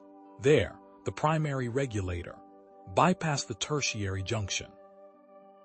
Her instructions were cryptic, fragmented, but they were a lifeline. Following her telepathic guidance, Thomas identified a damaged power conduit, its crystalline structure fractured and blackened. Sparks hissed from the broken connections. This was the block, he swore under his breath. Using the multi-tool and some salvaged wires from a nearby panel, he painstakingly bypassed the damaged section. A tense few minutes passed, filled with the crackling of energy and the growing hope that he could pull this off. Finally, with a shower of sparks, the makeshift bypass held. A faint hum filled the air, and a minimal level of oxygen began to trickle back into the nest. But the temperature continued to fall, a chilling reminder that one problem solved only revealed another. The nest's heating system was also offline. Thomas scanned the control panel, his gaze settling on a deactivated module. It was a backup system, but it required a rare energy cell, one he definitely didn't have. There is a compartment, Vega projected, her voice weaker now. Hidden, behind the larval chamber, old storage. Hope flickered again.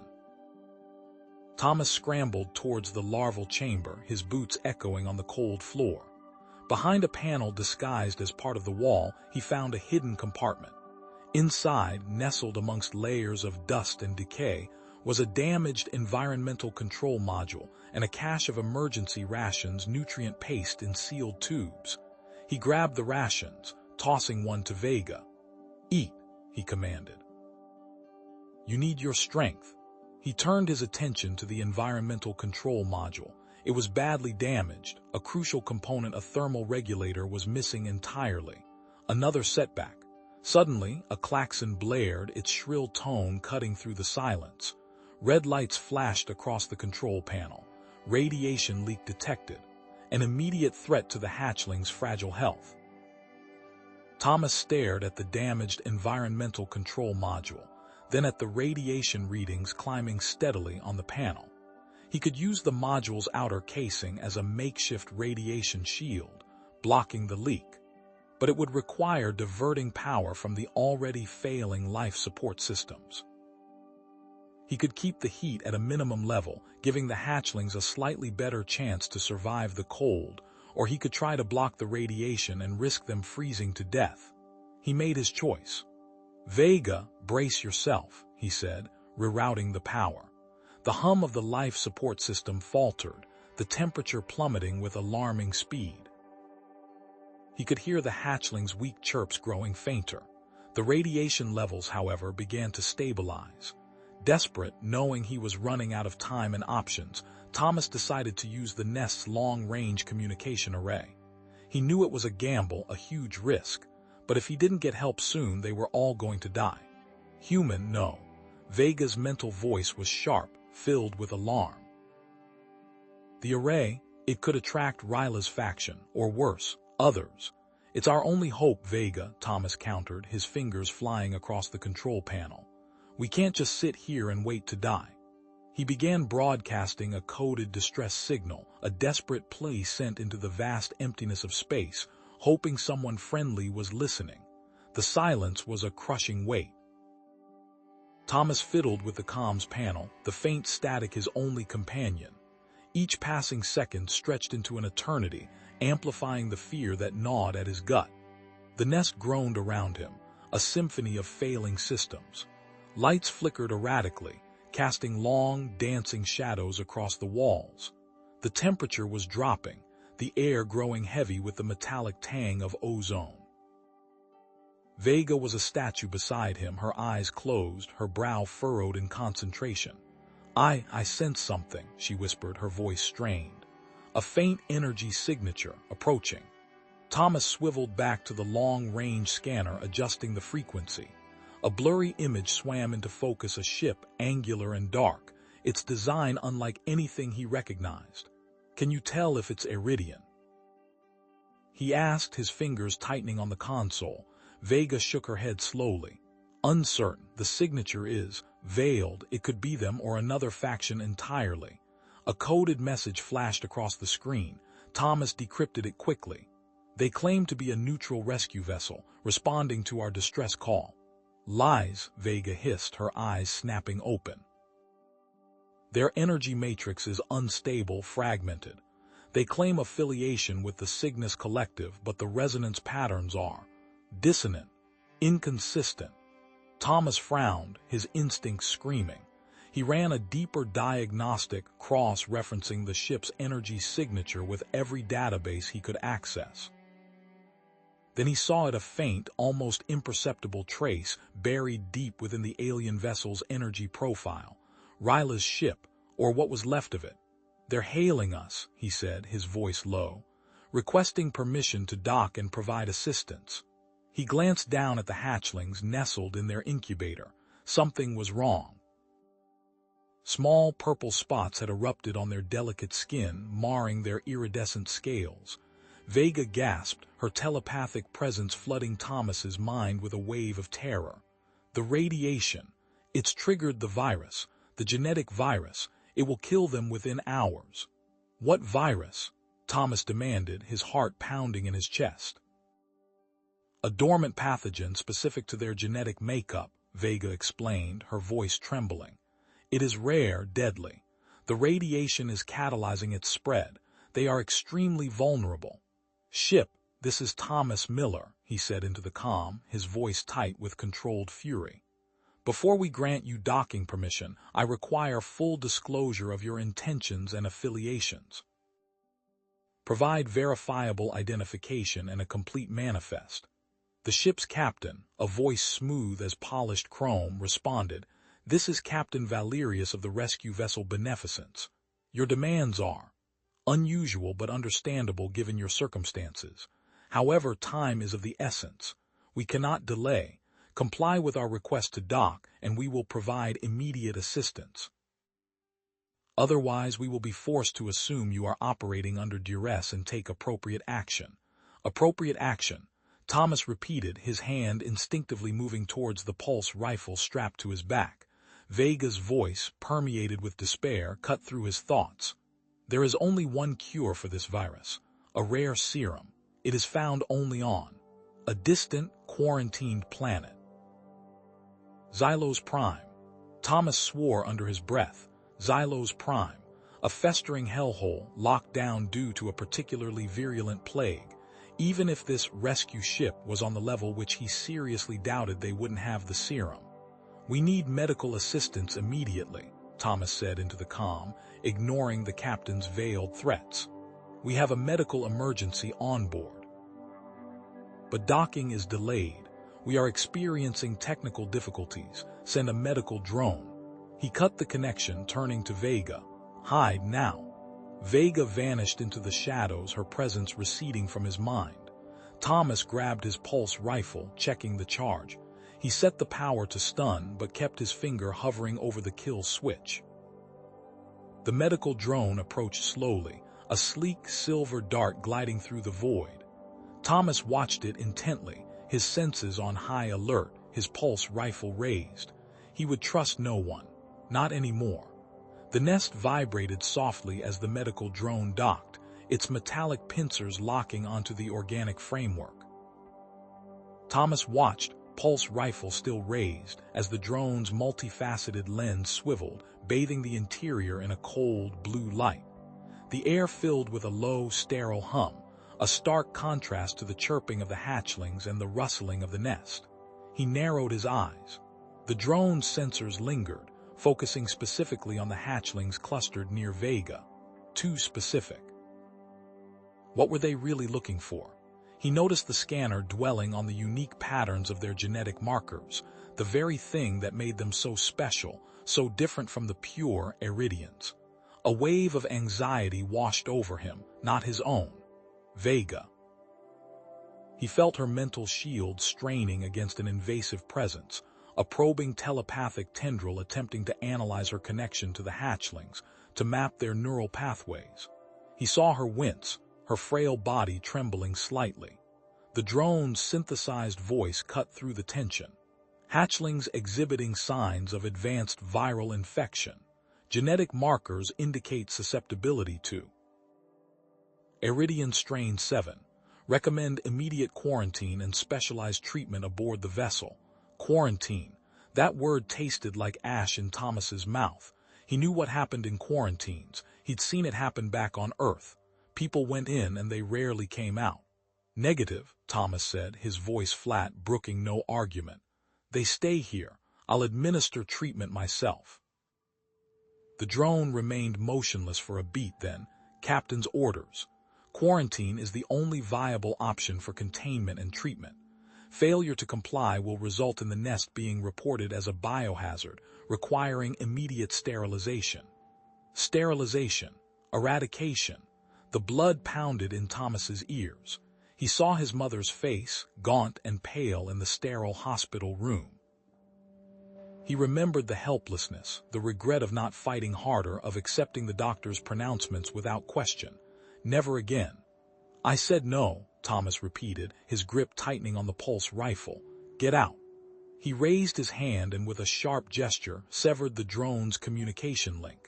The blue light flickered and died, leaving the nest in shadow. But the darkness couldn't hide the growing black spots spreading across the hatchling's delicate skin.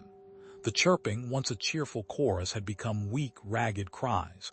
Vega's voice, filled with desperation, echoed in his mind. Thomas, the virus. It is accelerating. There is a radiation treatment. It may slow the progression, but it is dangerous, very dangerous. He didn't hesitate. How dangerous? It requires rerouting power from the life support systems. The oxygen, it will be compromised. His breath hitched. Oxygen was already running low, but the hatchlings. He glanced at them, their tiny bodies convulsing, their eyes glazed with pain. He thought of his sister dying from a disease he couldn't comprehend. He knew what he had to do. Do it, he said, his voice grim. Reroute the power.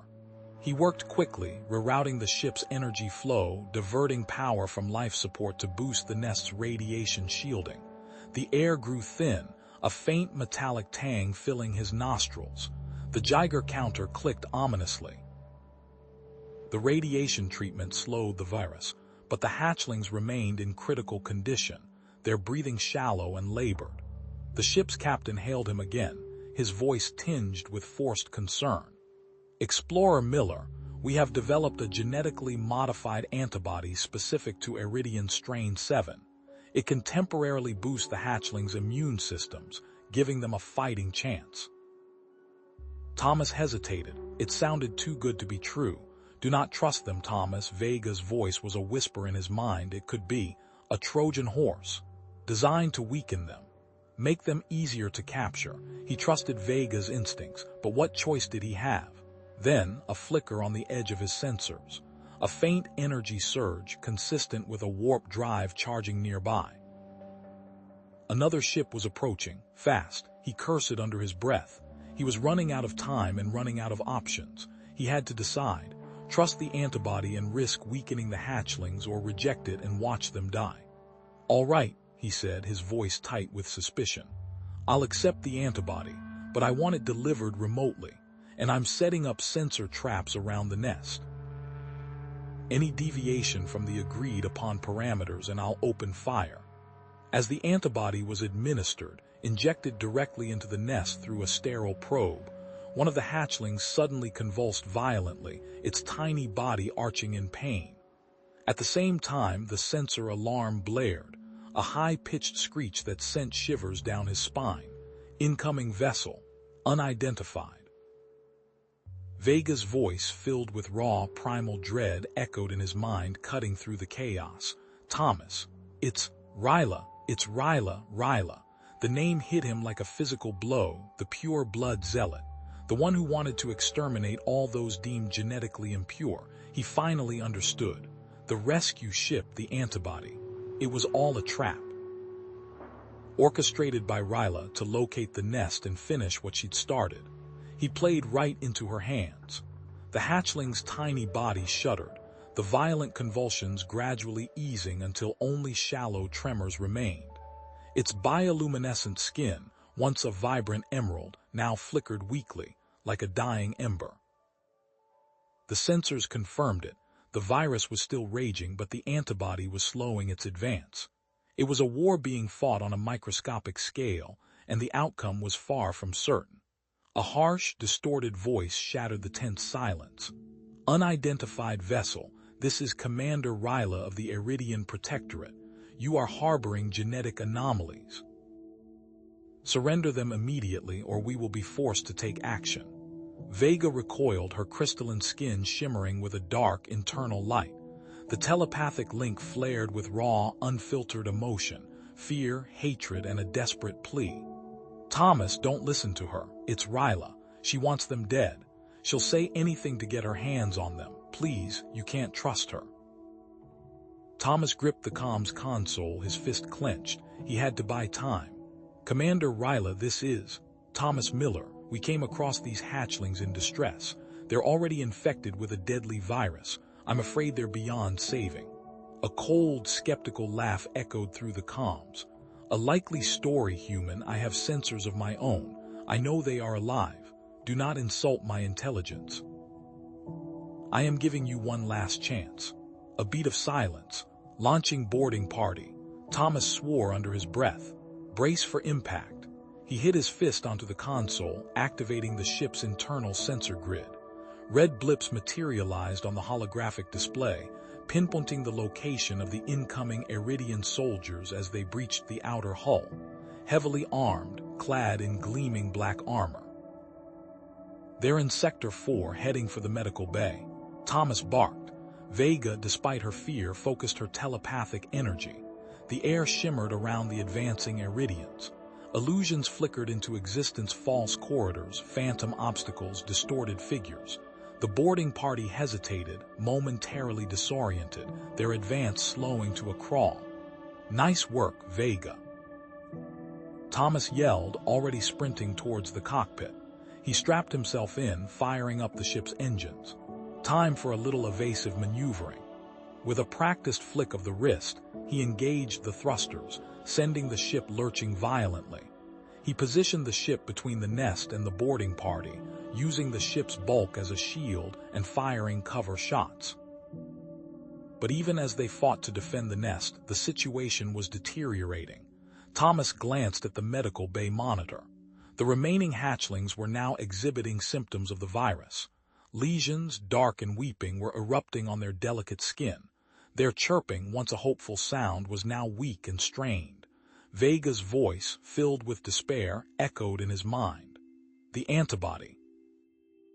It's slowing the virus, but it's not enough. It's adapting. They're still dying, Thomas." Thomas stared at the monitor, his mind racing. Ryla wanted to eliminate genetic diversity. The antibody had slowed the virus down. There must be something about human genetics that was helping the hatchlings survive. But what? Then it hit him. A childhood illness. He'd contracted something rare, something that had baffled the doctors back on Earth. It had left him with an extremely rare antibody in his blood, one that had saved his life. Could it be the key? Vega's thoughts crashed into his, urgent and hopeful. "Thomas, I sense it, your blood. It's different. It has a higher chance of curing them than anything else we've tried." "Then that's what we'll do," Thomas said, his voice firm despite the tremor in his hands. "A blood transfusion. I'll give them my blood." Vega's telepathic voice was permeated with horror. "No, that's insane, Thomas. You don't know what that could do to you. It could kill you. Their lives are not worth your sacrifice." "They are to me," Thomas said, his gaze hardening. "I can't just stand by and watch them die. Not again." His mind flashed back to his family, to his mother lying in a hospital bed, her face pale and gaunt. He had felt helpless then, powerless to stop the inevitable. This time, it would be different. He rushed back to the medical bay, grabbing what medical supplies he could find. He rigged up a makeshift blood donation system, connecting tubes and needles with practiced efficiency. He knew the risks. He knew he was likely signing his own death warrant, but he couldn't bring himself to care. As he prepped the transfusion, he flashed back to his mom in the hospital, holding her frail hand, feeling the weight of his helplessness. He couldn't save her. But maybe, just maybe, he could save them. This time he would save a family. He inserted the needle into his arm, the cool prick a stark contrast to the fire in his willpower. As the blood began to flow, a mantra formed in his mind, repeating over and over, "This time I save them. This time I save them. This time I saved them. The room swam.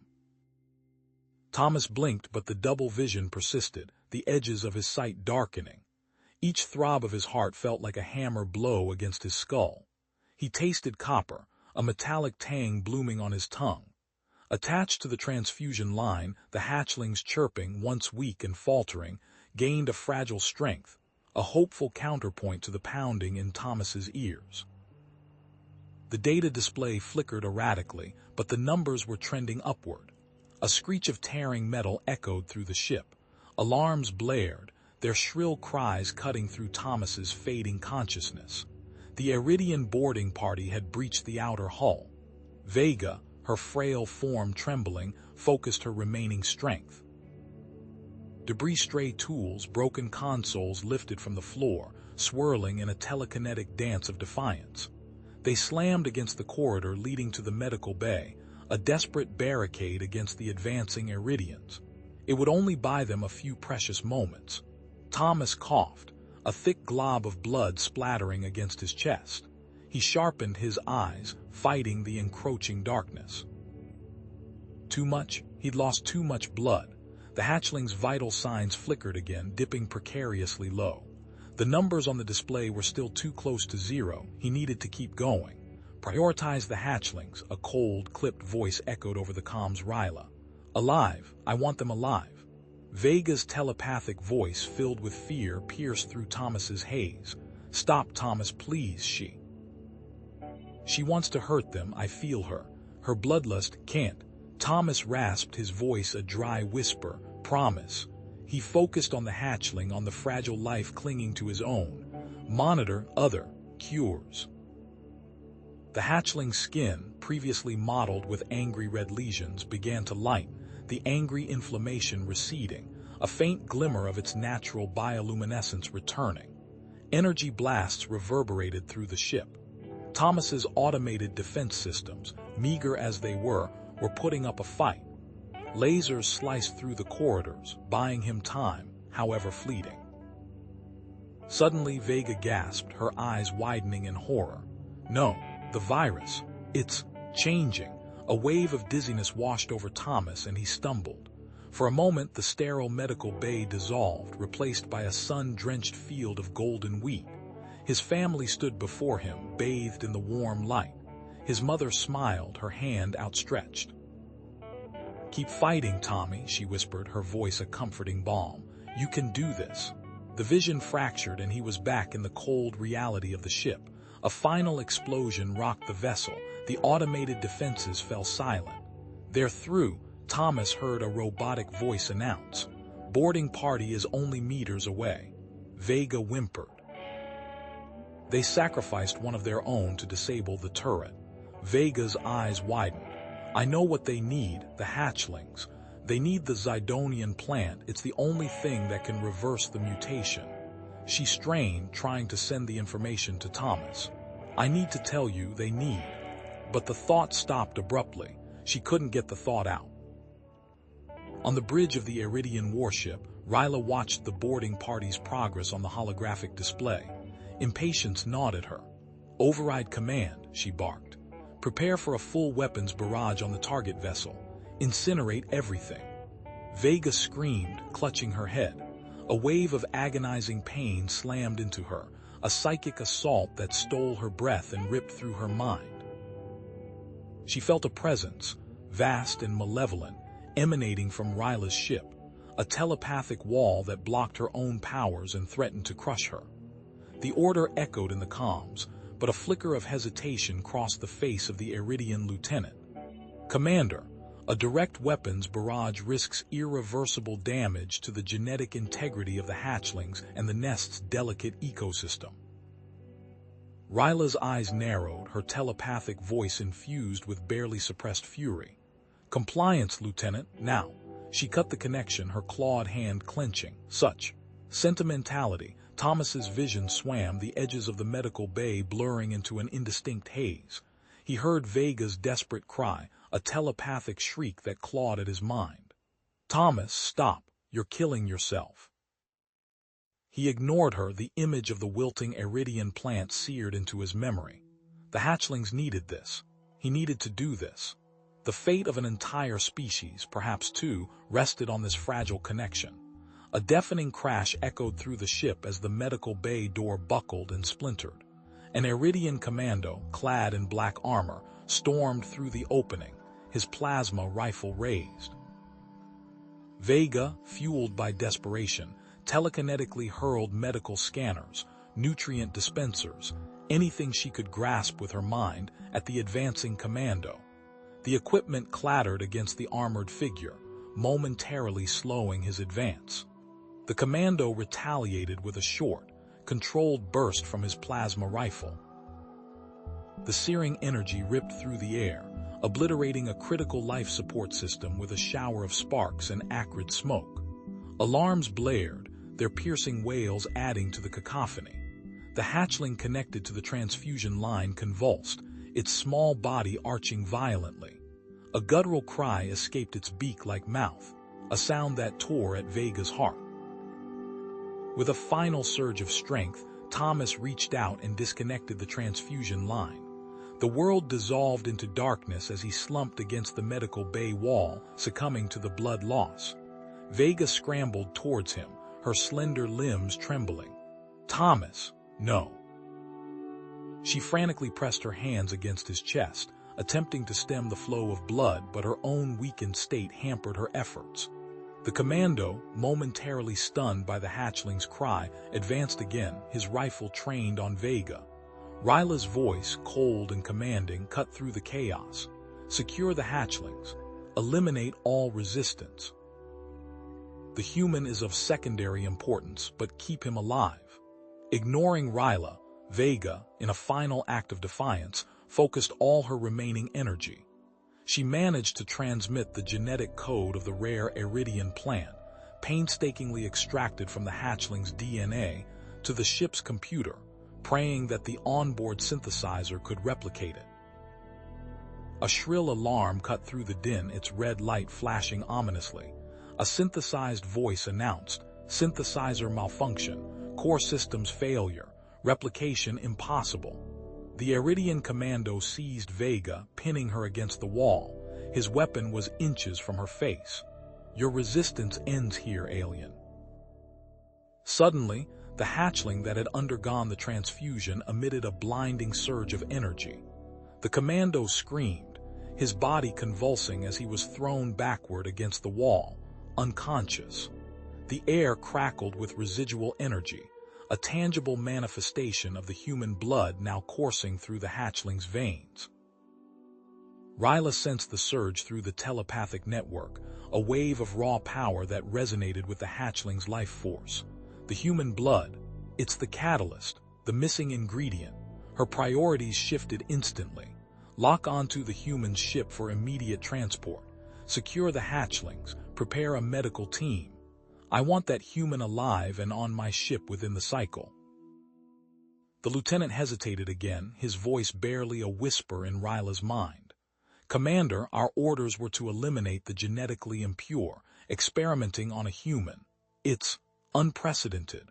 Ryla's fury flared, a telepathic blast that silenced the lieutenant's objections.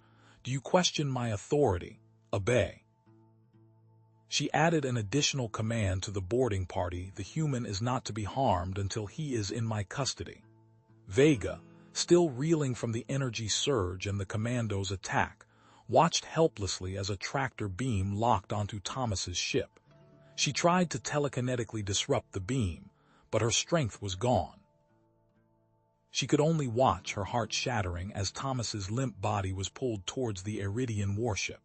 As Thomas's ship was pulled away, Ryla's subordinate spoke. "Commander Ryla, we have secured the human. He is alive, but his condition is critical. Prepare for experimentation." Ryla, with a cold and callous stare, replied, "Yes, prepare for experimentation. We must unlock the secrets of his blood." Tears streamed down Vega's face, a mixture of grief, despair, and a burning persistence. "Thomas," she whispered, her voice choked with emotion, "I will rescue you, I promise, and I will protect these hatchlings. They represent something new, something better, a mixture of our species, and I will not let them be destroyed."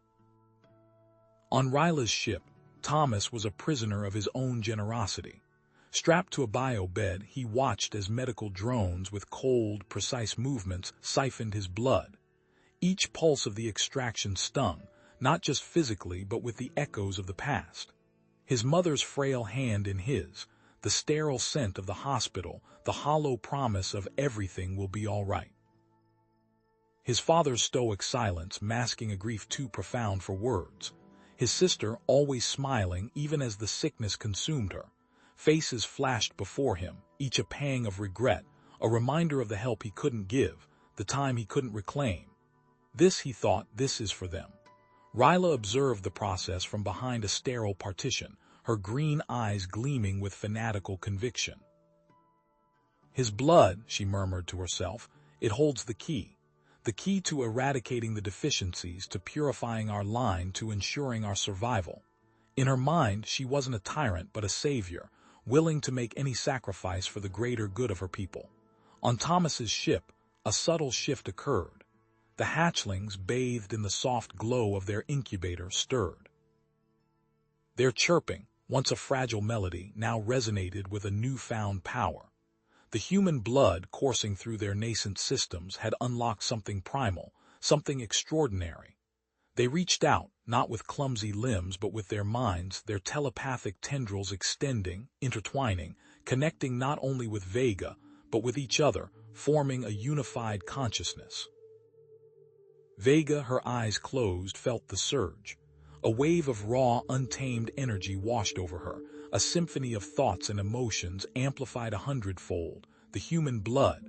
It's a catalyst, she realized, her heart pounding. It's not just saving them, it's changing them. On the bridge, Captain Lyra watched the monitors displaying Thomas's vital signs, her brow furrowed with concern. "Commander," she said, her voice tight, "the extraction is excessive. The long-term effects on the human and the hatchlings are unknown." Ryla dismissed her concerns with a wave of her hand. "Sentimentality, Captain. We are on the verge of a breakthrough. The risks are acceptable. Political power is within our grasp." Her eyes burned with ruthless ambition, blinding her to the potential consequences of her actions.